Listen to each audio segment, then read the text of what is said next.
Hello, ladies and gentlemen. Welcome back to Tailosive EV live on YouTube. We're kicking off today's stream with talking about the Model Y, which Tesla seems to be playing around with existing inventory right now. So in mid-2022, I would say, they started offering accelerated delivery options, and that was pretty much the only way to get a 4680 Model Y.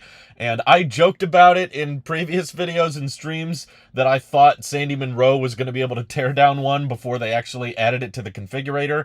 And even though I was joking about that, that actually ended up happening. That was pretty much the situation. Like, Sandy Munro was able to get a hold of a 4680 Model Y from a viewer of the channel that was like, hey, I'm taking delivery, I'll sell it to you guys. And they still, to this day, have not actually added it to the configurator. And then only a few showed up occasionally. I remember actually, specifically, I was in Hawaii at the time, and I saw the first, like, non-accelerated delivery option. You could just find a 4680 Model Y. In case you're wondering how you can tell, it's referred to as the Model Y all-wheel drive. So if it doesn't say long range, basically if the range is under 300 miles and it still has all-wheel drive, which pretty much all the Model Ys in the US have all-wheel drive, that's how you know it's the 4680 Model Y with the structural battery pack. But I remember seeing it in existing inventory. I was like, whoa, that's really cool. You can finally buy one. And then, like, people were talking about it on Twitter for a while, and then I refreshed Tesla's website and it was gone. So it's not a very, like, common thing until now.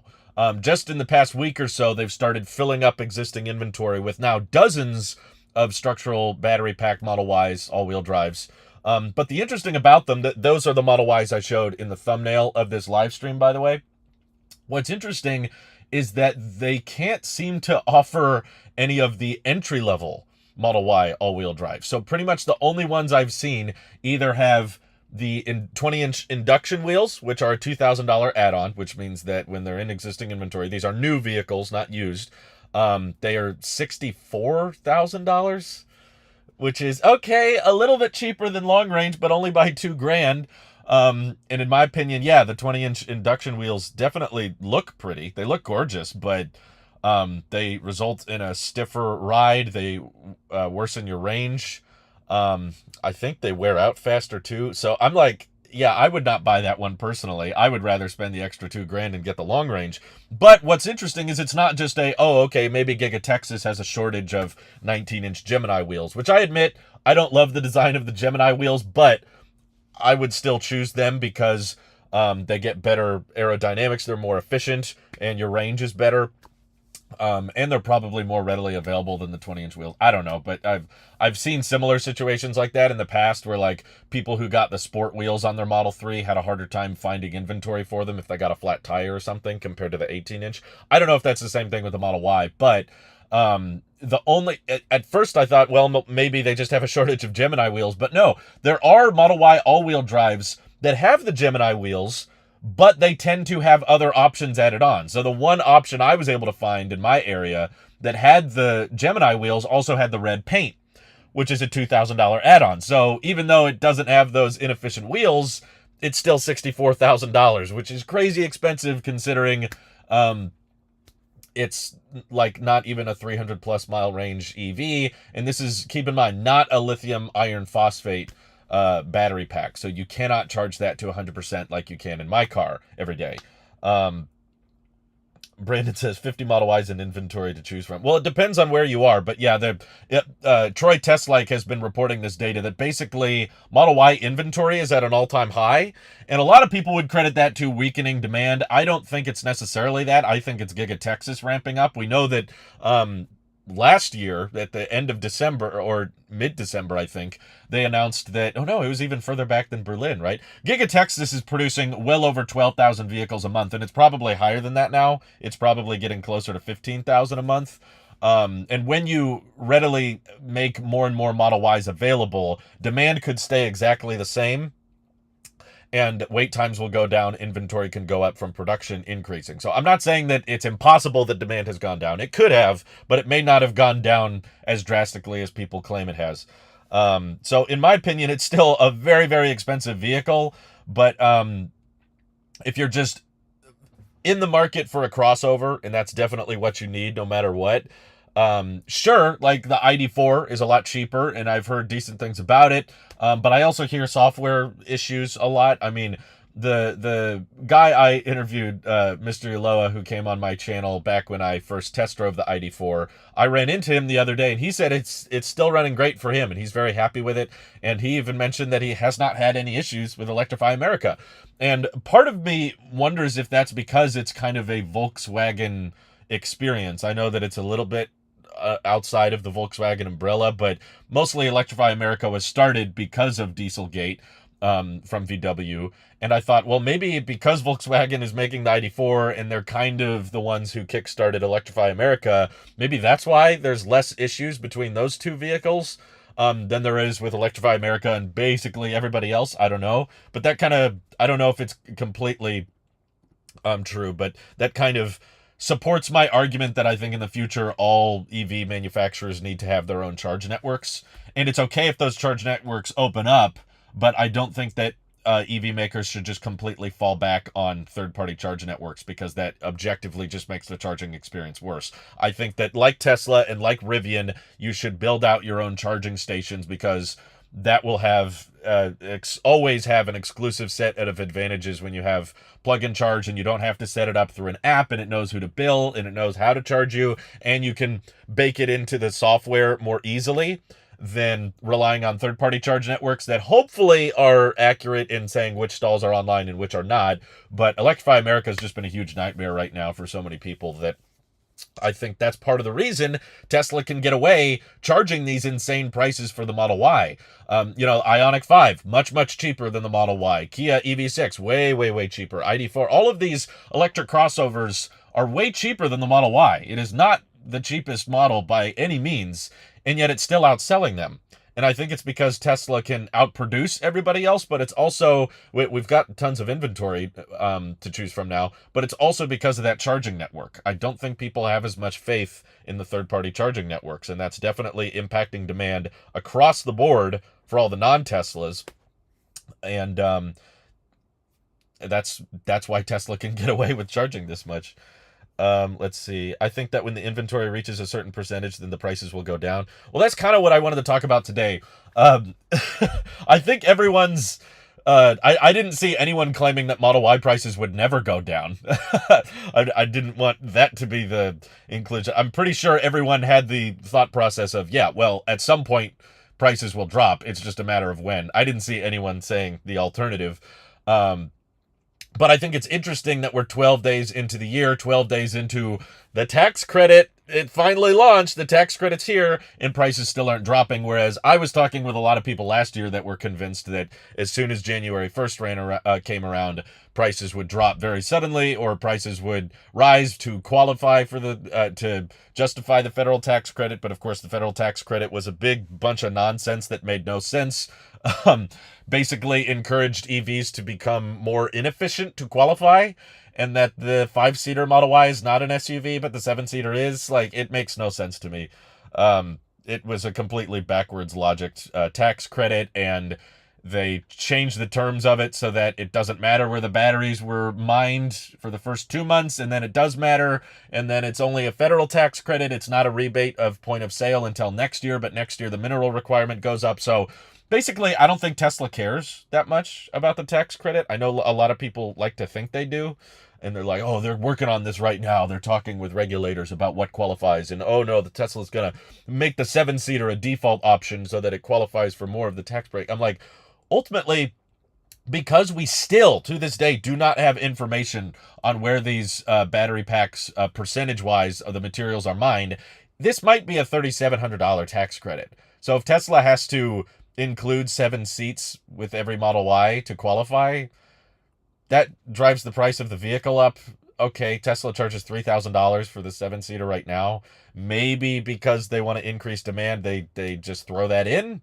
But it's still, we're talking about a $3,700 tax credit, which is not even going to cover sales tax for most people. So it's like, I don't think it's like a big deal breaker. Oh no, they don't qualify. It's like, I don't think it makes a big impact, to be honest. I think like Tesla's just going to price them accordingly. And frankly, I will admit, though, Tesla's already, we can tell they're trying things. They're like, in a way, they're kind of dropping prices by introducing the 4680 Model Y, but you can tell that they're just kind of testing the waters a bit because they're not offering the base model 4680 Model Y. If you do want one, you have to get it with 20-inch inductive wheels or a paint option or a tow hitch, and basically all of the ones I can find. I have not seen one that starts below $64,000. They're all $63,990. I know if that... Oh, wow, so much more affordable, right? They're all $2,000 less than the long range, and they're not that great a deal. So they're probably pushing those now into inventory, seeing how many people go for them. And if not that many people go for them, then they will start lowering again and start offering the entry-level 4680 Model Y with the Gemini wheels and then white or midnight silver metallic paint. Those will be $62,000, which suddenly makes it a little bit more digestible. Now you're saving $4,000 versus the long range. Still not really worth it. I would probably choose the long range myself if it's only a difference of $4,000. That's the reason I didn't get the long range on my Model 3, because it was a difference of $10,000, not 4. And I was like, yeah, no. And plus it's lithium iron phosphate versus 2170 nickel-based cells. So that gives me a bit of a, I consider that a bit of a range advantage to the LFP, even though it's lower, because you know that it won't degrade as quickly, and I should keep myself locked in just in case. And the 2170 cells are going to charge to 80% every day. So this is not that same comparison. This is a difference of like 60 miles of range, and it's still going to be 80% daily charging. And they'll probably degrade roughly at the same speed because they're both nickel-based batteries, and it's first generation 4680s as well. So Polestar 3 and Volvo is also coming, but I think Polestar isn't 3 now, right? Yeah, there's competition for sure, but none of them have supercharging access. And I think that's going to continue to be Tesla's greatest advantage.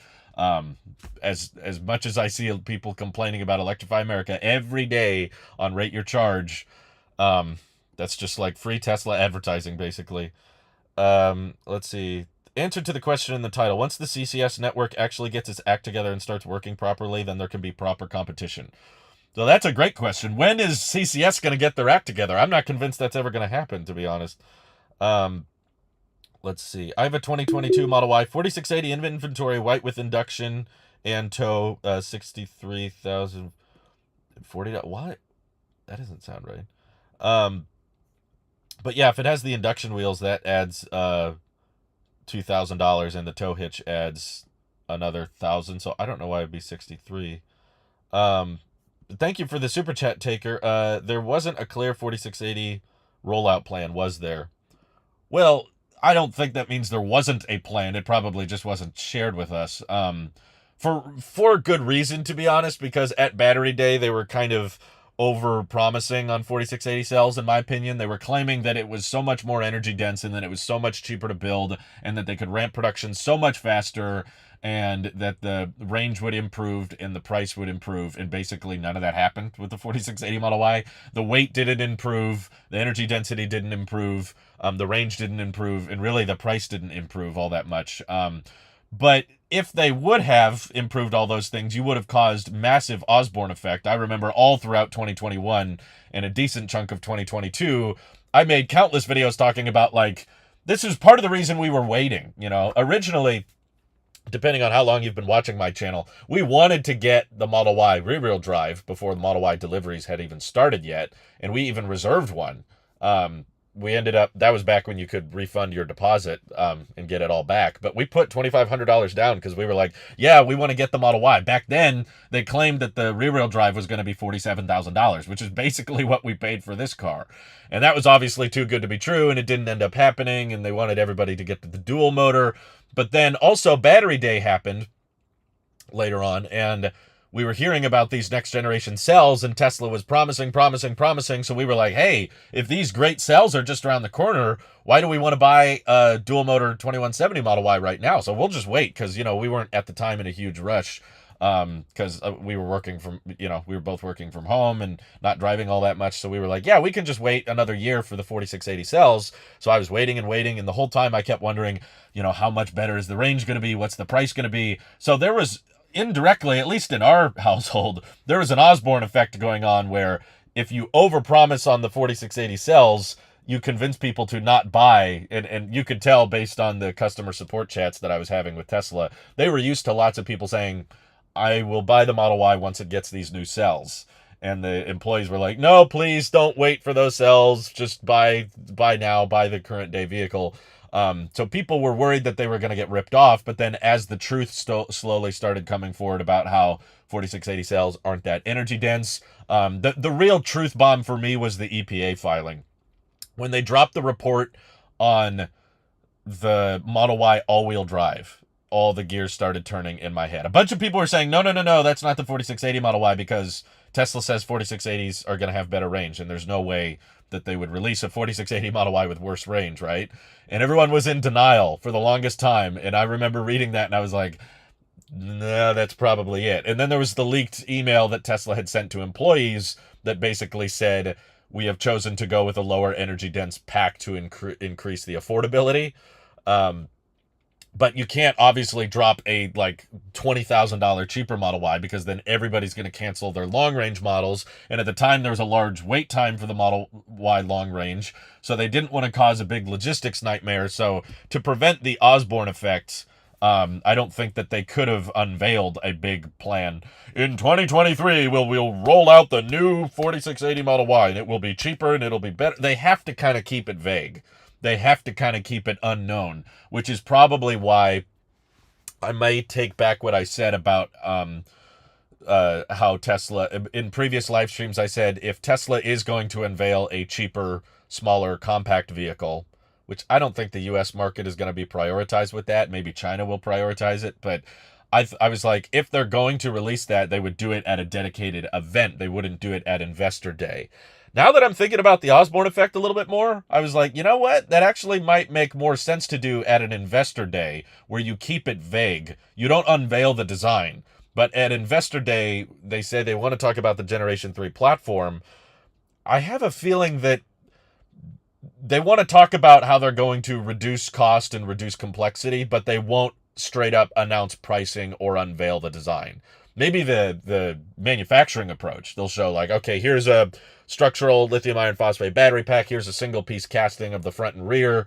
And we want to start rolling this out in our vehicles in the future. And of course, everybody online will be like, are you going to do this for the Model 3? Is this a new vehicle? Is this the Model Y? And Tesla will just be like, well, but more details to follow. Because just like in China, everyone was asking like, oh, you're catching up on the demand. Are the prices dropping? Tesla China continued to deny it, right? They kept saying, no, we're not lowering prices. Demand is fine. It's all going good. You know, they deny it because they don't want to hurt present day sales.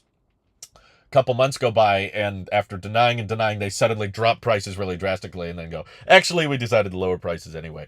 So similarly, if they were developing a more compact model that I think would be built in China first and then maybe imported to Europe, or maybe Giga Berlin would build it after Model Y ramp. Basically, I think the US will get it last, but China will get it first. I don't think there would be that big of a jump between unveiling and deliveries. Unlike Tesla's previous vehicles, like the Cybertruck, which they unveiled in 2019 and isn't going to probably deliver until maybe end of this year, more likely beginning of next year. And the Tesla Semi, which was unveiled in 2017 but didn't deliver until last year, and at low volume too. They have a lot of time between unveiling and delivery, where because the difference with the compact hatchback and the smaller Tesla is that I think it will definitely impact, the existence of it will definitely impact present day sales. If a bunch of people know that like a $30,000 Tesla is around the corner, that's probably going to prevent them from ordering today's vehicles. So I think Tesla will stay kind of vague and kind of quiet about it. But yeah, there probably was several 4680 rollout plans. This is a great and terrible thing about Tesla. Is similar to SpaceX. They are constantly iterating. They're constantly improving. And oftentimes that means finding the limits of a chemistry like 4680s, or finding how many vehicles we can ramp like the Model 3, with its current design. And they change plans all the time. So they probably figured out, okay, 4680 cells, they use a bit more cobalt than we thought, and they're not as energy dense as we thought. Therefore, we need to divert them into a standard range Model Y, not a longer range Model Y. And You know, they are constantly weighing out options and plans, but of course they can't share all of those plans with us constantly, because that would, for one, get really confusing, and for two, probably cause the Osborne effect. And they probably told us back at Battery Day in 2020 what they thought was going to happen, which was likely way too optimistic, in my opinion. And they probably changed the 4680 rollout plan like 2 to 3 times since that event, which is kind of why I'm against having these big investor day events, is they tend to say what the plan is, but then the plan changes 5 times within the next year. So it's like, okay, everything you told us like at Autonomy Day, obviously, basically everything at Autonomy Day got thrown out. Like, if you remember watching AI Day back in 2021, was it? Yeah, basically in 2021, it was an entire presentation about how Autonomy Day was wrong. Indirectly, it was like our approach to neural net training and our approach to Tesla Vision was all backwards, and we needed to rewrite it from scratch. And we thought we would have robotaxis ready by the end of 2020. Now we're saying, maybe next year. And then AI Day 2 is like, yeah, we're still going, but they thought Dojo would be ready by now, and it's still not ready. So it's like all of these days always sound really good in the present. You know, when they first announce it, yes, we think robotaxis will be ready this year. Because it's breaking news and because it makes all the headlines, it sounds very promising. And it maybe Tesla thinks it'll give them a little stock boost, but I didn't even notice that when they do these presentations. The stock doesn't tend to go up much. So I can't even really say it's a PR move. Tesla fired their PR department. I don't think they really care about that. I think it's mostly a recruitment tactic. For the AI days. They just want to get more software engineers working for them, so they try to impress them with some cool stuff and then take in as many applications as they can. But the end result is basically just a bunch of empty promises, which is why I'm not particularly pumped for Investor Day. Let's see. I doubt if for the long range of the performance will be less than what we paid. Oh, what are you talking about? No, prices will come down, but as long as not lower than what I paid. No, I think that's the selfish way to think about it. You just want Teslas to be low as possible when you buy, and then the second you buy, they go way up, so you feel like you got a good deal. No, that's not sustainable. I'm not for that. Hopefully you're kidding. Do you think it would be possible to sue Tesla for false advertising? I understand it's extremely difficult to execute full self-driving in robotaxis, but still you can't promise things then change. That's the problem, I think, Daniel, is that Tesla has covered themselves legally. Like, anyone that's actually turned on full self-driving can attest that you don't just get in the car and turn it on and go, wow, it's working. You have to go into setting autopilot. Just simple highway assist features are not on by default when you get your car. When you get in your car, you have to go into autopilot settings. And when you turn on auto steer, it tells you this is not a self-driving car. You have to pay attention. You have to keep your hand on the wheel. You got to keep your eyes on the road. This vehicle, you are responsible for everything it does. And then there's more fine print you have to do when you turn on full self-driving beta that says, you know, it can make mistakes. You are responsible. So they cover themselves completely by you agreeing to those terms. I still don't think it should be called full self-driving because I think that allows for a lot of FUD, because I see it all the time. People are like, yeah, but Tesla says it's full self-driving. It's like, I know they brand it as that, but you have to agree to so many terms and conditions that totally covers Tesla legally. But from what I've discussed with lawyers, they say that you can sue Tesla for any reason anyway. Whether or not the court will side in your favor is a different story. But yeah, there have been some lawsuits surrounding it. But ultimately, at this point, Tesla has assumed no liability, which means that if the car does anything wrong at this point, whether or not it's full self-driving beta or autopilot, if it does anything wrong, Tesla can still say, well, the driver was misusing it, because your job is to oversee the vehicle, and if it makes mistakes, that's your mistake too. So that's why a lot of people don't use full self-driving, including myself, is it's just like, yeah, I mean, if I'm going to be in charge of the vehicle and it's going to be awkward and it's going to make me embarrassed around other drivers and confuse other drivers, it's a cool tech specky thing. It's a cool nerdy thing to see how the car can drive, but I don't think it's reached that point of it's comfortable. I think right now, based on the videos I've seen of full self-driving beta, the focus is on making it safe. Seems like a lot of people are saying that full self-driving beta usually doesn't make dangerous mistakes, but it just makes awkward, embarrassing mistakes, which I guess is a start, right? Like, okay, well, if you got it to the safe part, that's a good step, but now we got to get it to the comfortable part, which it's not at yet. They haven't really showed why the 4680 really exists at this point. Well, I think the general premise of the 4680 is still likely being fulfilled. Like, if you go back and watch Battery Day, the whole purpose of the 4680, they talked about how it can allow for range increases and it can allow for cost savings. But their main focus at Battery Day was how do we scale production to terawatt hour levels. Right now, we don't have terawatt hour levels of battery production. So from the ground up, the 4680 was mostly about scale. It wasn't so much about cost or range, but that was what they said can be achieved thanks to scale. So based on how the ramp has been going, and they reported that, you know, at the Cato Road facility in Fremont, which I've driven by many times, it's cool to see it, be like, that's where they are. They've said that most recently, like earlier in January, I think, or maybe it was late December. The dates are all fuzzy to me. Basically, they said that they are building enough 4680 cells right now for the equivalent of 1,000 vehicles per week. And that's just at Cato Road. Giga Texas has a much larger cell production line that Tesla has said is their next generation 4680 assembly approach. So my thought process is they can build a crap ton of cells in a fairly small space, and Giga Texas is a very large space. So if you apply what they've learned at Cato Road to Giga Texas, then you'll be able to output massive amounts of batteries for cheap. So personally, I don't think the higher energy density cells will be prioritized, because ultimately, if you're trying to increase range, it's admitting that the demand is the issue. I mean, yes, as inventory grows, demand is the issue, but I think that's a price problem, not a range problem. I don't think that there aren't more people buying Teslas right now because the range isn't high enough. I think there's not enough people buying Teslas because the price is high. But Tesla likely has, as we know, the thickest margins in the industry, so they could comfortably lower prices by a lot if they really wanted a big influx in demand. But I think that the EV space is not very competitive in the United States right now because of the charging network, because of the difference in connector design and the difference in software. Like, so many people still will pay the extra premium for Teslas because they want supercharging. And it's just a brand strength thing, I think. People don't have that same brand loyalty, I feel like, to the Ioniq 5 or the EV6. They're good cars. They just don't have that wow factor, I think, as much as Teslas do. Drew may be a half-empty sort of guy. I'm just trying to be a realist, to be honest. I'm just trying not to make expectations get out of control, because I think Tesla has a tendency to overpromise and set expectations way too high.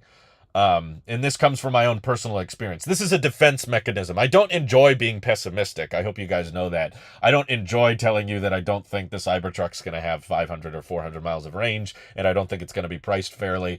I'm just trying I'm trying to preemptively prepare you for the reality of the situation. Just like, because, I wasn't prepared. I watched Battery Day and I believed everything Tesla said.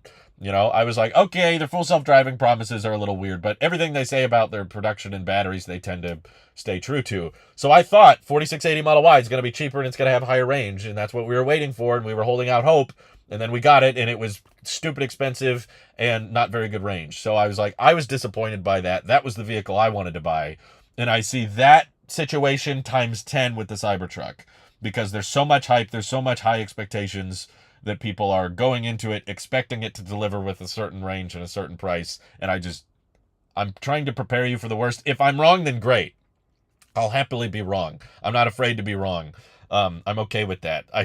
I would rather be lowering expectations than raising them unrealistically, basically.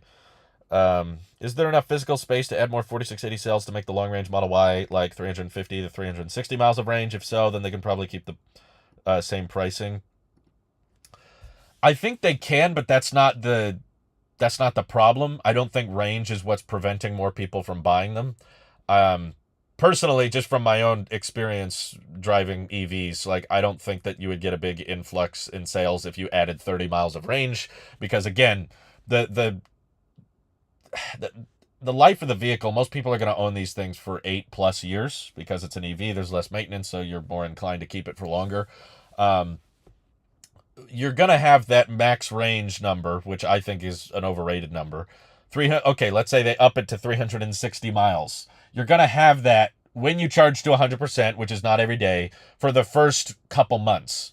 and then you're going to have natural battery degradation, and that's going to go down to 350 in the first year, and then the next year it might go down to 340. But again, you're only going to get that right in your first push of your road trip. Right before a road trip, you charge to 100%, but then the rest of the drive, you're not charging to 100.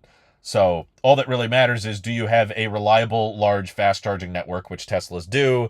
You're not charging to 100% very frequently. So for the health of the battery, you're usually charging to 80. So that total 100% max range number, in my opinion, is not that crucial. It fluctuates a lot depending on the weather, how you're driving, what speed you're driving, and if you're on a road trip, you're usually driving at higher speeds, in which case you're not going to hit that number anyway. So it's like, I think people obsess over that 100% first month of ownership range number way too much, because that number is not promised very often. It's just like, look at that definition. It's range. It's a wide, best case scenario you can get that, but most of the time it's not going to be your best case scenario. So I think that's just more of a realistic approach. Let's just be truthful, rather than a lot of channels which just have overly optimistic assumptions, in my opinion, that just Tesla's going to do everything they say they're going to do. They're going to over deliver on everything. And I've seen evidence that that's not true. Occasionally they over deliver, and I love it when they do, but I wouldn't say it's the norm. I think that the main reason the range is lower on the 4680 Model Y is because with their calibration of the 4680 cells, they found a way to produce them at high volume, and to produce them for cheap, they have to be somewhat less energy dense. And I think Tesla is going to prioritize less energy dense cells in general, nickel or iron based cathode. The Tesla, I think long term, is going to prioritize lower energy dense cells that are cheaper to build than higher energy dense cells that are more expensive to build. Because personally, my belief is that the range argument isn't as crucial as people realize. I've shown my Tesla Model 3 to so many different people, friends and family members, and they always love it, and they're interested in it, and they want to know more about it, and they would love to get one themselves, but the price is high. They're not usually that worried about the max range number. I mean, sometimes it comes up, but usually once I show them how the route planning goes and I show how I charge from home, they're like, oh yeah, that's fine. I can think of 10 people off the top of my head that would really like to buy a Tesla right now, but they're just too expensive and they can't afford it. So I'm like, cheaper cars with the same range as today's vehicles are going to be the future, more so than vehicles that cost the same as Teslas do now, but just have higher range. I don't think the higher range thing is as big a deal. Thoughts on the Nissan Leaf? Trading in my older car, 13 Mazda 3 for same year Nissan Leaf, 24 kilowatt hours. Yes, I'm aware of the degradation. It will join my new Model 3, so I'm fully electric. I don't have a lot of thoughts on it, but I'm excited to see your coverage of it, Mike. That sounds cool. I hope you like it. I know very little about the Nissan Leaf, other than, yes, that the battery degrades very quickly. But I've heard that the newer ones are pretty good, from what I understand. I don't love the design, but it seems pretty aerodynamic, which is good. It's just a little clunky looking to me. How much am I writing off my Model 3 on taxes because it's in your videos? You're taking the Graham Stephan approach. I don't know where you heard that. I've actually not done any math or any work on how much to write off. It's very complicated based on what I've read.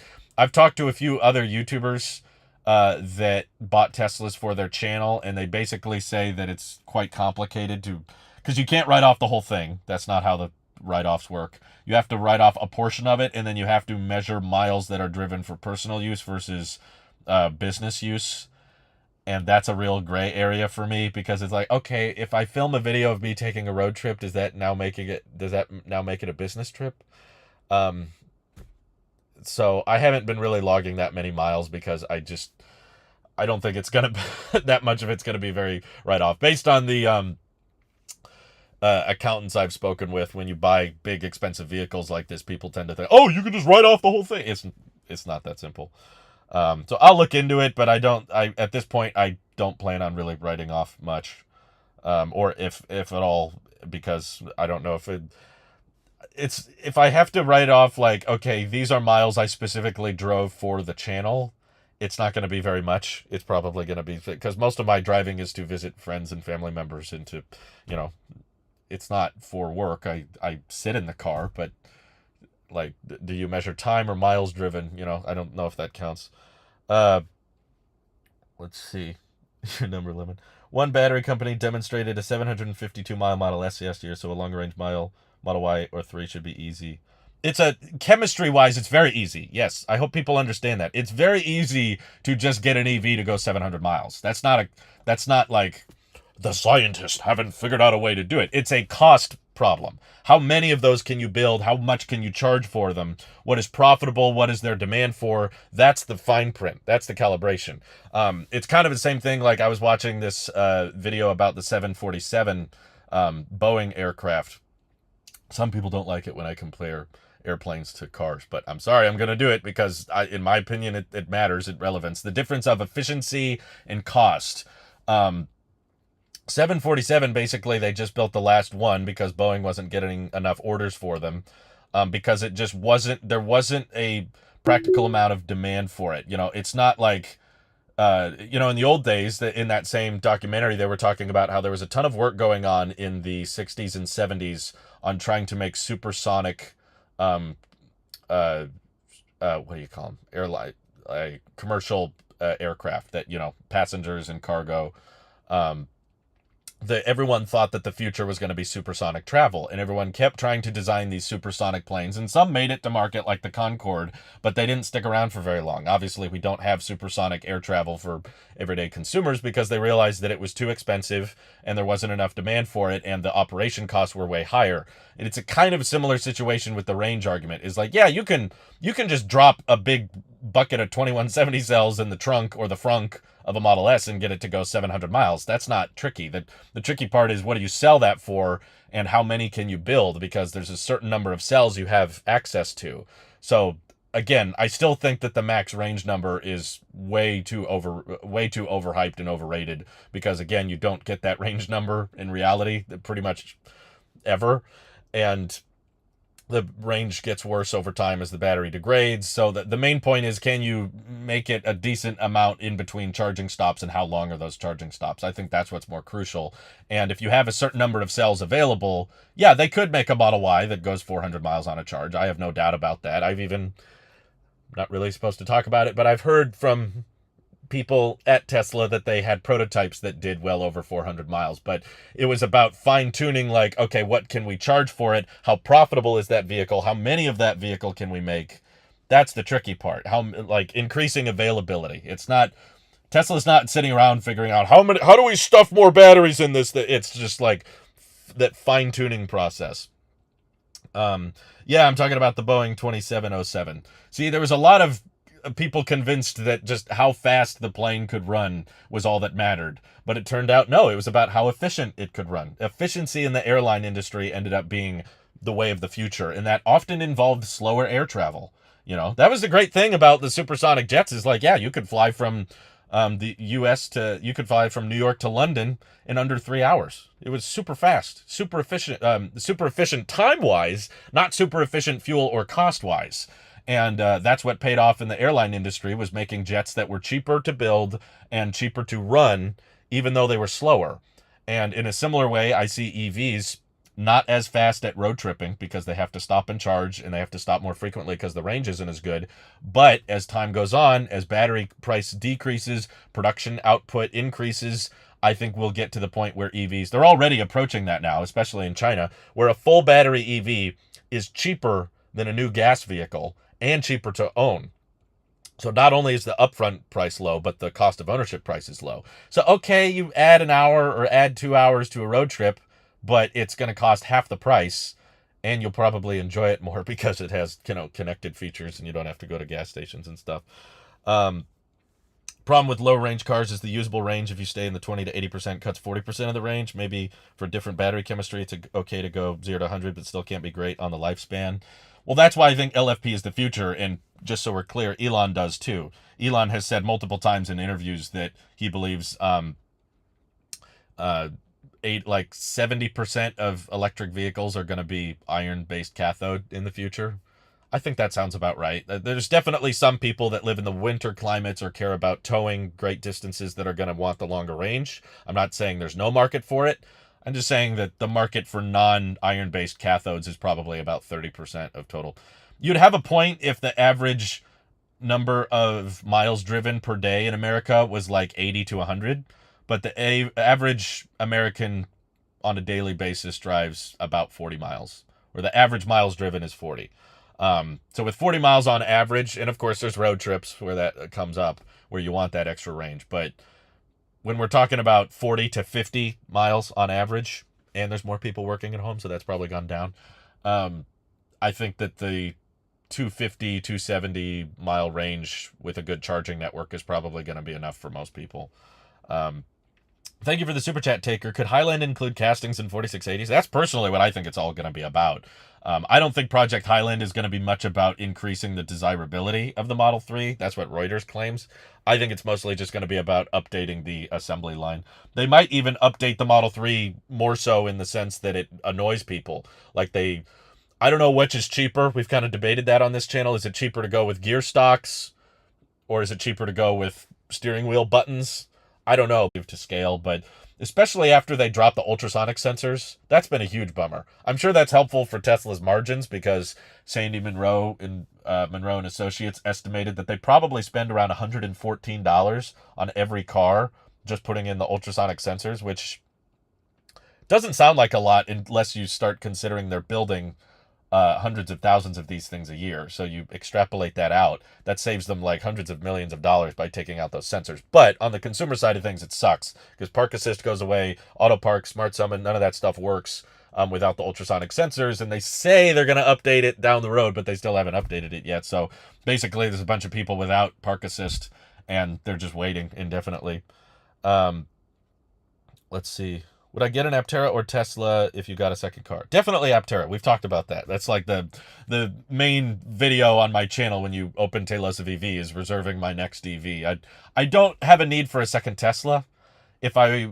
Personally, I don't really think I need a second car all that much. I mean, we still have my old Sonata, but that hasn't driven for several weeks now. Basically, we have all of our parents, me and my wife's parents, all live outside of the state. They're all pretty far away, but they tend to visit throughout the year a couple times. So whenever we have friends or family members visiting, it's a lot easier for us to just say, hey, you can use the Sonata while you're in town. So sometimes my mom will be in town for, 4 to 6 weeks, and then she's driving it around, and then we're back to a one-car household. So I don't really need the second car. It's just kind of a nice to have for guests, the guest car, like the guest bedroom. So because the guests are the ones using it, they're usually the ones filling it up with gas. So I'm happy to say, even though it's been, 4 or 5 months since I got this car, I've still never gone to a gas pump, never gone to a gas station, because the people borrowing the car have always filled it up. But if I were to get a second EV, it would need to be more affordable than this one, because I feel like this was a very expensive car. So we're not really budgeting for another $50,000 purchase. But the Aptera is targeting a way more affordable entry price, and I'm willing to even pay a bit more of a premium for the Aptera and get a higher range option, because I know that the cost of ownership of the vehicle will be much lower than that of anything else. Cheaper to run than a Bolt, cheaper to run than a Model 3, because it's a three-wheeled vehicle, so I think that might even help the insurance a little bit and the registration. But also the solar on it. I live in a very sunny climate. Not now, unfortunately. It's all stormy and rainy. I'm not used to it, because we just got tons of storms coming in. I've heard it's partly because of climate change. But the Aptera will basically charge itself. I know for a fact, if it is close, even if it doesn't get 40 miles of range in a day and it gets more like 25, that will still be enough to cover our daily charging. And basically, if we get the Aptera, depending on how comfortable it is, I haven't sat in one yet, I haven't driven it yet, so my opinion might change after driving it. But ideally, I think I will drive the Aptera anytime I have less than 3 people in the car. So if it's just me and my wife, I would drive the Aptera because it's cheaper. And I like the Yoke design. I want to try that. I'm really excited for the Aptera. I would keep the Model 3 around because there's pretty frequent times we need to drive around more than 2 people. Like I'm driving around family members or friends, or I've become the dedicated family shuttle service for the airport. So whenever we have parents or family members flying in, I'm always picking them up from the airport. So I can't just live with the Aptera. Like Aptera is always going to be a secondary vehicle for us. But if I were to get another EV, that would be the one. Nothing else available in the EV market I would utilize. Like I don't need a Bolt. Yeah, I should be back. Weird. What's going on? Okay, I think we're back now. Sorry about that. T-Mobile just cut out for a second. Am I back? Give me thumbs up if you can see me. Okay, Mike says we can see you again. I don't know what happened. It just the internet just dropped to nothing and then came back. Okay, yes, I've got you. Cool. Sorry about that. I have no clue what happened. Do I think Aptera will be able to supercharge? If they can make it, I'm pretty sure, because I mean, technically, yes, I think it's a bit more complicated than that. But Tesla said when they opened up the North America charging standard that they were interested in opening the supercharging network to people that sounds like the plan. You know, Elon's talked about it. They've already opened up superchargers to other EVs in Europe because they all have the same connector there. So I'm assuming that Tesla in the same way is saying, if you use our connector, you'll probably be first in line. So I would assume yes, this basic, like based on what Tesla said and what Aptera said, it's fairly likely. But, and this is a big but, I've been to several supercharging stations, probably 12 in my first few months of ownership. And there have been several supercharging stations where I can tell for a fact that the cable would not reach the Aptera charge port. And I think that that's a bigger problem than people realize. Like, a lot of people just think, oh, Tesla, just send out a software update and everybody plug in. All of these superchargers, or a very large chunk of them, were just optimized for the cable to reach the exact location of the Tesla charge port. And the Aptera is not in the same place. It is on the back, but it's more in the center behind the license plate. And I've been to several superchargers where the cable barely can reach even the Tesla connector placement. And I know for a fact that it wouldn't reach the Aptera charge port. So I think there might need to be a bit of a crowdsourced way for Aptera to label superchargers where, yes, the cable will reach here, or no, it won't reach here. And I know people say, well, Tesla will just have to go to every supercharger and update them with longer cables. I don't think it's that cheap or that simple. It's not going to happen overnight if that is what they're going to do. And I think it's more likely they just won't do it. And similar to Europe, they will only have select supercharging stations that are open. I think everyone has it in their mind, again, because overhyping, oversimplifying, people are expecting this to be a lot easier than it is. They think Tesla's just going to one day flip a switch and now every single supercharger can charge every single EV. And I don't think it's that simple. I think it'll be more complicated than that. No, I've been to V3 superchargers where I know it wouldn't fit. There's definitely even V3 chargers I've been to, and I'm like, I don't know. They wouldn't reach. You should periodically drive mostly unused cars. Brake calipers locking up is a common problem. Yeah, we make sure to drive it every couple weeks. Occasionally, but usually there's a friend or family member that drives it occasion. But the good news is it doesn't drive very far or very fast. Like, the Sonata doesn't go on the freeway. It just drives around town. What about brakes not being used up on Tesla if you're using regenerative braking? I've looked a little bit into that. I mean, I think that there's enough situations where the brakes are used that they tend to be okay. Even, like, regen can only do so much. But yeah, I've heard it's a good thing to occasionally not like slam the brakes, but, you know, make sure they get used just so they don't rust up. But I've heard that is a problem. I hope Aptera doesn't raise the prices after reservation. I think it's pretty much guaranteed that at some point Aptera prices will go up. They've had the same prices since they unveiled it back in, I think, 2020 or 2019. It's been several years now, and inflation has raised the price of everything. So I'm fairly confident Aptera prices will go up at some point. Whether or not they will raise it on reservation holders is a different discussion. I personally think they should raise prices now for new orders, because that increases the likelihood that existing reservations will go through. If everybody who reserved one feels like they got in on a good deal, then there will be way less people canceling. So even if, okay, Aptera is not as profitable with their first few reservations, they'll make sure that not that many people back out on their order, which is a bigger problem if you raise the price on everybody. I don't have a date yet on when the podcast is coming back. I'm sorry. It's partially my fault. I'll just take the credit for it. I have a bunch of stuff going on outside of work and family stuff, and the podcast takes up quite a bit of time, and we have to block out several hours for recording and editing, so I don't have a date yet. I have not announced it. If I have information, I will tell you, but no, I don't have one. When do I think there will be Cybertruck news? Earnings day, shareholders day? No, I think similar to the Tesla Semi, Cybertruck info will be very, very vague for a long time. I think that similar to both the 4680 Model Y and the Tesla Semi, they will probably deliver them before they tell us what it costs, or maybe even tell us what the range number is, but I'm pretty sure we'll know through the EPA documents what the range is.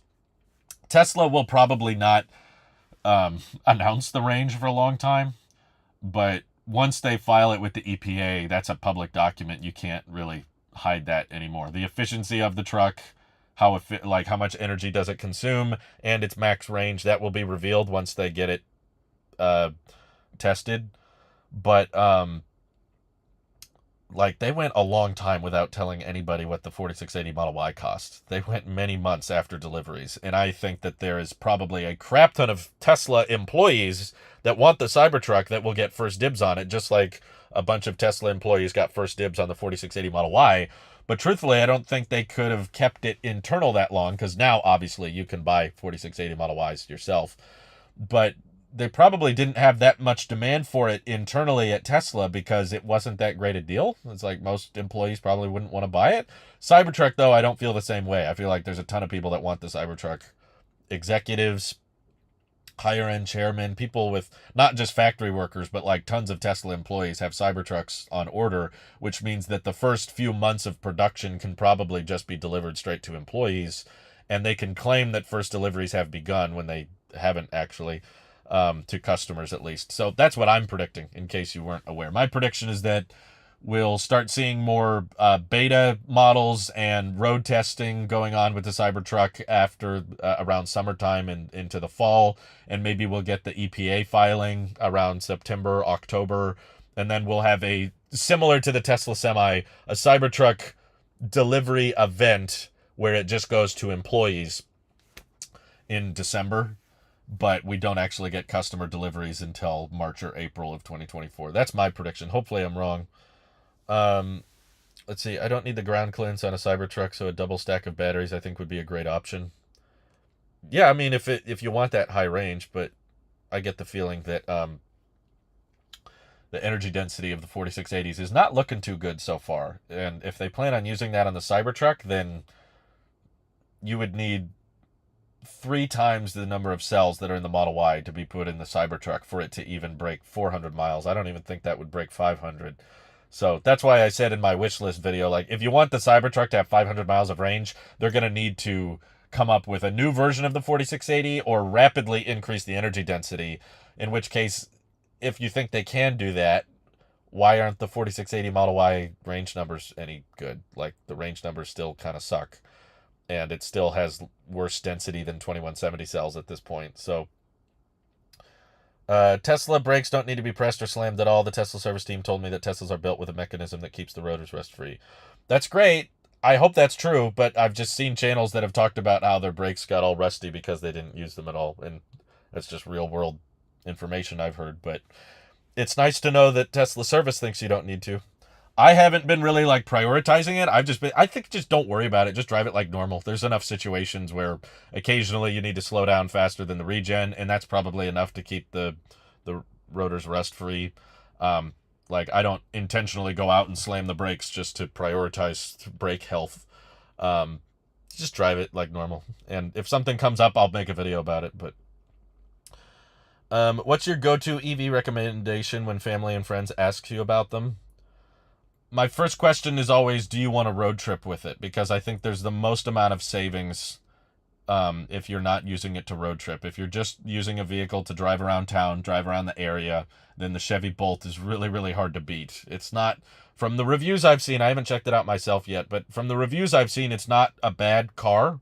You know, it's not super luxurious, but it's way, way cheaper than the ID4, the Ioniq 5, the EV6, definitely way cheaper than a Tesla. And it still gets over 200 miles of range on a charge, which is plenty of range. You can drive pretty great distances around from your house. If you can charge from home and you're not road tripping very much, Chevy Bolt is a fantastic deal. I bet the Nissan Leaf is too. The only problem with the Chevy Bolt is that it charges very slow. It's a 50 kilowatt charger and it can't supercharge, which means that you have to rely on EA and ChargePoint, which are not going to be very quick or reliable. So if you're planning on road tripping pretty frequently with the car, then I'm more tempted to say, okay, look at, I used to say the EV6, but after seeing all of the nightmares with Electrify America, I'm now more like, okay, maybe look around for used Teslas. You can find some used ones now for sub $40,000. Even if the range isn't very good, if it has supercharging access, it'll still road trip pretty well. That's my next question. And then if their budget is $50,000-$60,000, then yeah, I'm more inclined to lean towards buying a new Model 3 or Y. But most people I've talked to are not in that price range. So my recommendation goes like Chevy Bolt, used Teslas, and if you don't like Teslas because they're too futuristic, or Elon, then EV6 I think is my go-to. If I had to buy a non-Tesla, that was probably the one I would get. Or the ID4. I've heard decent things about it.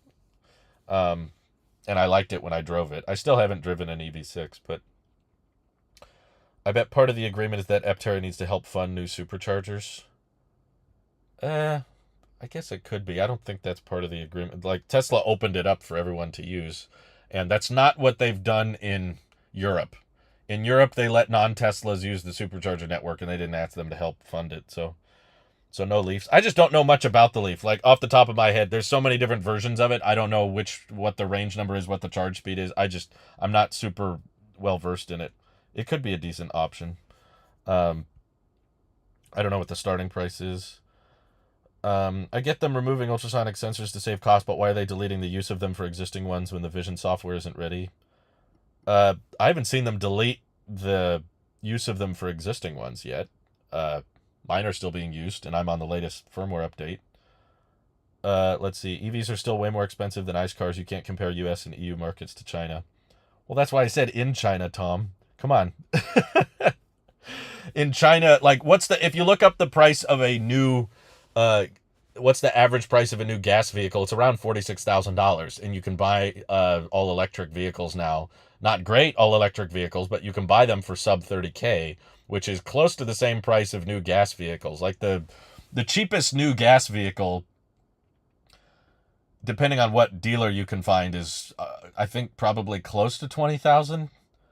But you know, factoring in rebates and stuff, you can get Chevy Bolts pretty much close to that. So that's why I've said they're very close to that and beating it in China.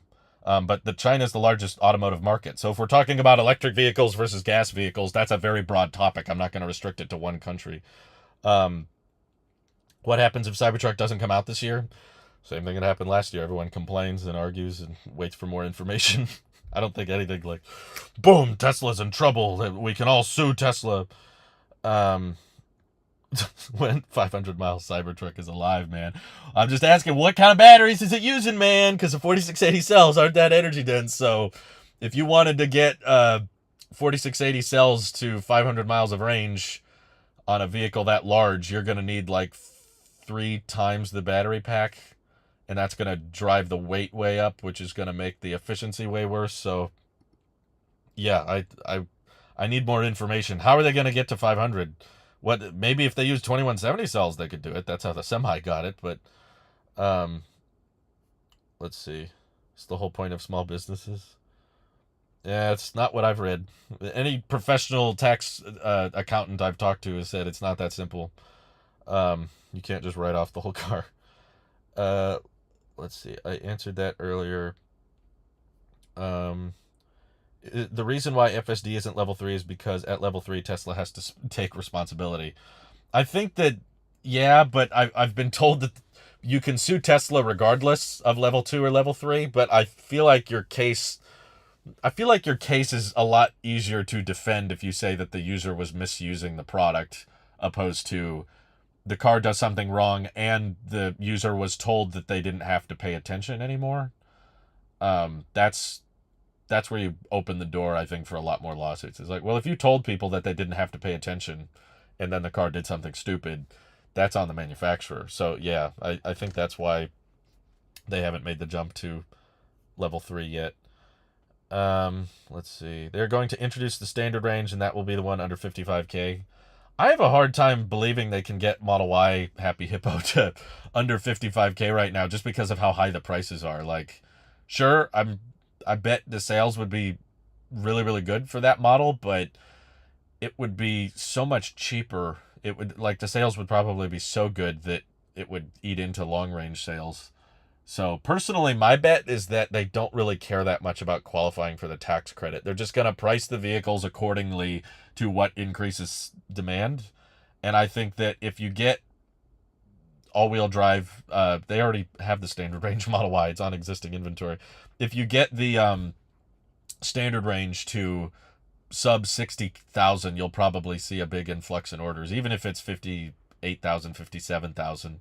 Sure, it doesn't qualify for the tax credit, but personally, I don't think the tax credit's going to help that much because it's probably only going to be half, which is $3,700. And for the 2023, it's not point of sale, meaning it saves you a couple grand. So it turns a 55K vehicle into a 52K vehicle. Okay, a little bit better, but it's worse for the bricks in Norway. They have salt on the roads for away the ice and snow. Thankfully, I don't live in Norway, so I don't worry about that too much. But I thought Tesla intentionally was using cheaper chemistry in current 4680s. Yeah, I think they are. Did someone tell you otherwise? I know that this is an other topic, but could the 25K Tesla car be called Model A because then you can make it sexy Cybertruck a roadster semi? So you get sexy cars. Well, they already have the ATV that can be the A. So I don't think they're going to base their naming purely off of what spells the funniest sentence. But yeah, you already have sexy cars with the Roadster and the ATV. Have you considered adding the instrument panel on your 3 that Kim Jabba showcased a few months back? To be just totally blunt with you guys, I don't like instrument panels. I don't care if it's a yoke or a full steering wheel. I know I'm weird like that, but I'm the minimalist. I will literally take a less functional design that's prettier, because that's just the type of person I am. Like, I would rather have a less visually busy interior. That's why if I had the choice, like, I ran a poll a few weeks ago about what would you guys have, steering wheel with stocks or yoke or with stocks or yoke with no stocks. I would choose the yoke with no stocks, purely because I just think it looks cleaner, and I just prefer that aesthetic. That's one of my favorite things about Teslas, is just how simple they are, and I always feel visually overwhelmed and like way too overstimulated when I get in most cars, because they have buttons and dials everywhere and all these knobs and switches, and I just prefer simple. Like, I would push it a bit further than what Tesla did with the Model 3. Like, I don't think you need the R, neutral, drive, park buttons, all that. I'm comfortable doing all that on the screen. I would like to ditch the stocks, because I think that would look cleaner. I like that you have to go on the display to open the glove box, because I just prefer the look of there being no latch. It's a personal preference, and I know it's not a common one. I prefer the minimalist approach, and I don't want an instrument cluster. I don't care if it's a Cybertruck or a Model S or X.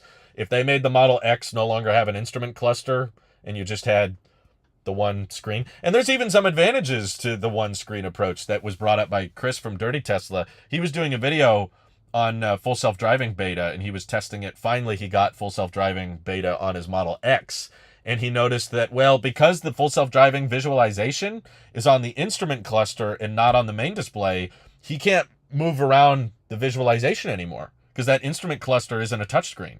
So you're stuck in that same view for all the visualizations, whereas before, when he did his full self-driving beta videos, he did them on his Model Y, and because the visualization's on that main display, he can move it around. He can see what the car's seeing. He can turn around behind it, and there's like more flexibility that way.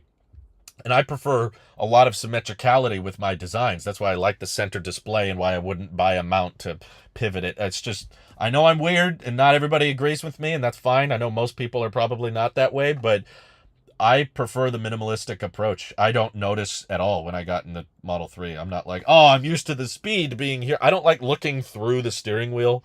Honestly, I don't like having a wheel. I'd prefer if it was just the yoke, because that's less space, less visual occupying your vision. So yeah, I just prefer less. I think less is more in a lot of ways. And I like how clean it is. So no, I'm not interested in buying the back seat screen. I saw a guy install the rear display. It looked kind of complicated and intricate with all the wiring, and it's like a whole separate operating system and everything. I just love simplicity. Let's see. Notice electric cars sacrifice mileage a lot when AC is in usage. If they have a heat pump, quite little. They compared Tesla's HVAC energy consumption to other EVs, and Tesla won in this test with winter range loss. And there's more efficient ways to design HVAC systems, but yeah, if you use more resistive heat or resistive HVAC, then it tends to eat into your battery pack more. PM is the exact opposite. PM's like, I'll take all the buttons, knobs, and stocks with my whole steering wheel. Well, there's great news. You have a lot of options to choose from, because pretty much every other EV maker outside of Tesla goes all in on the buttons and dials and having physical switches and toggles. You got tons of options to choose from, so congratulations.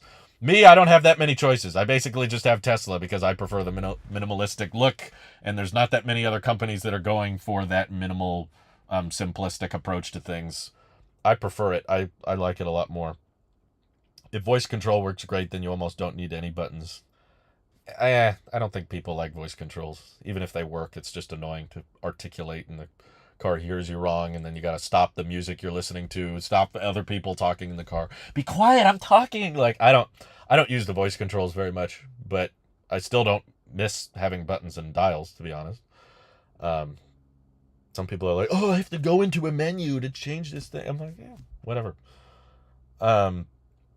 Let's see. How would you feel about a console-mounted tilted steering? Kind of like an airplane side stick? Ooh, console-mounted tilt. I don't like putting anything in the center console. Because that should be storage, in my opinion, for your arms and cups and stuff.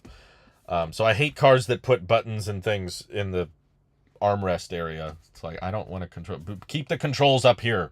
Don't put, like, I got to reach down here to change this. No, just keep it up where my hands are. It's all personal preference. There's not a wrong opinion. Voice control is good if you're alone. I guess that's true, but I'm rarely alone in the car. I don't drive to work because I work from home, but I am driving to friends and families members' houses, but I'm usually driving with my wife. So, and we're talking about stuff and we're listening to music. I should cover the Lightyear company.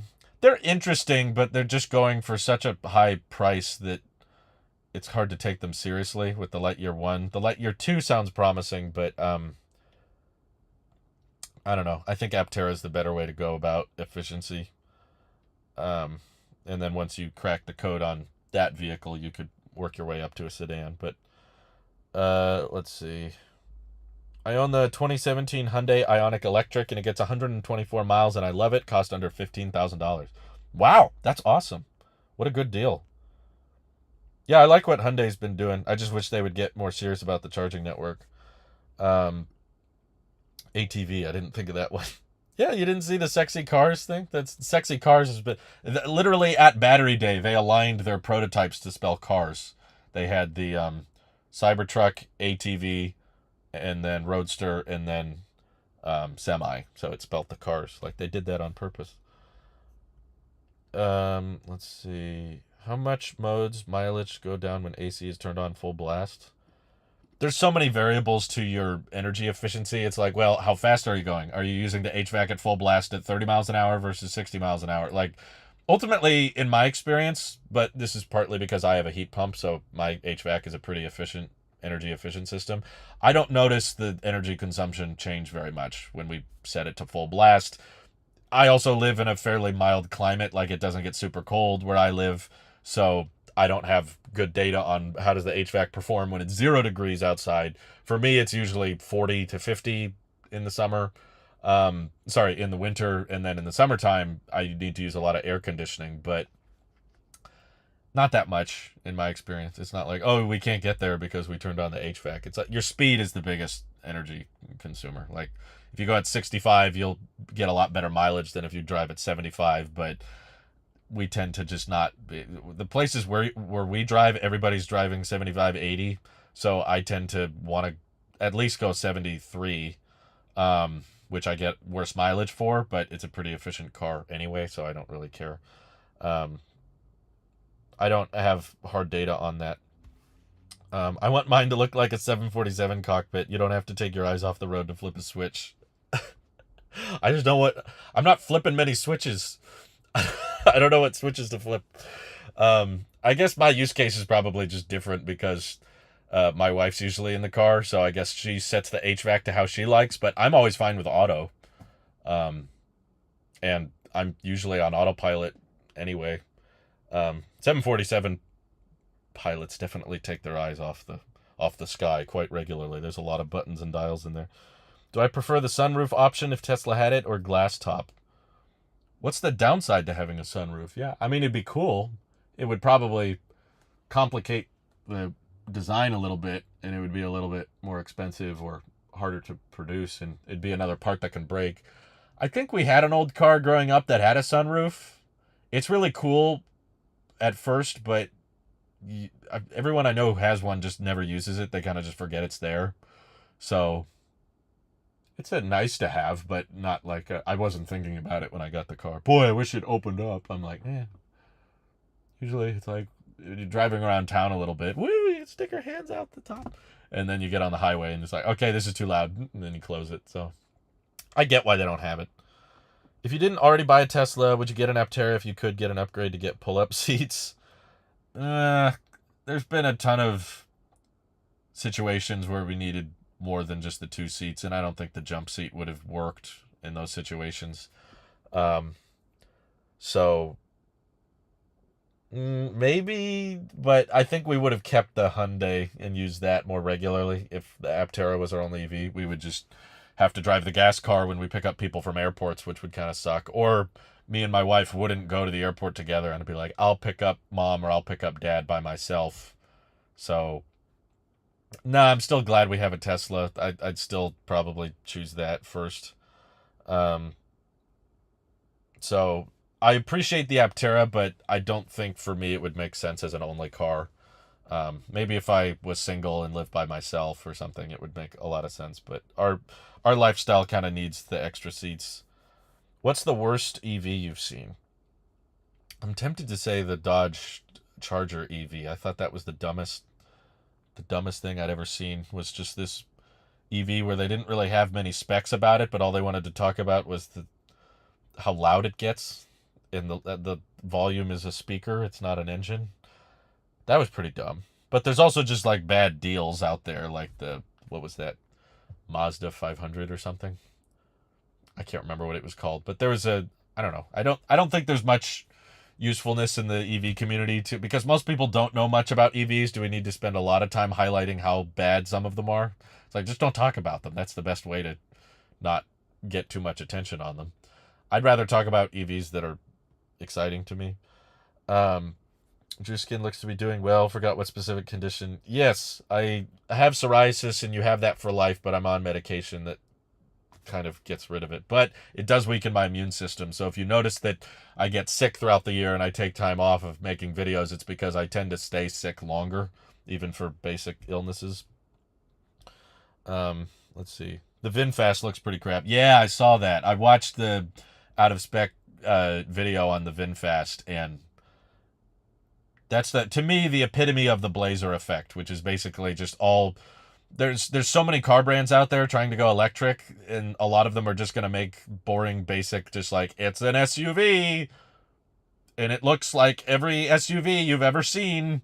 And I'm like, what does that have that's unique? Like, if we're going to have an ocean of electric crossovers, you need to stand out in some way. And I was looking for, like, what does the VinFast do that's different from everybody else? Like, what is its standout feature? And I couldn't see anything. I was like, the software seems kind of crappy. The UI's not very good. The design's not very aerodynamic. It's not very energy efficient. It doesn't look very comfortable. It's not very good at driving. It's not very fast. It's not very cheap. It'd be one thing if it was a super cheap EV. So, okay, it's not very good, but it's affordable. That's the Bolt selling point. The Chevy Bolt is just super affordable. Everything else about it is fine. It's a normal car, but it's super cheap. I didn't see what the VinFast had going for it. So, it's standout feature. So few people ordering it, you probably get your VinFast. Oh! That's great. I haven't heard that one. Well done. Well, I got to get going, guys. I got some more videos to make for you, but I appreciate your questions and super chats. VinFast 9 starts at over 100K. Oh, yikes. Yeah. I don't understand what's so great about the VinFast. Seems terrible to me. It's like crappy value, nothing good about it. But anyway, I appreciate you all for watching, and I'll catch you in the next one. So stay tuned. Have a good one. Bye-bye.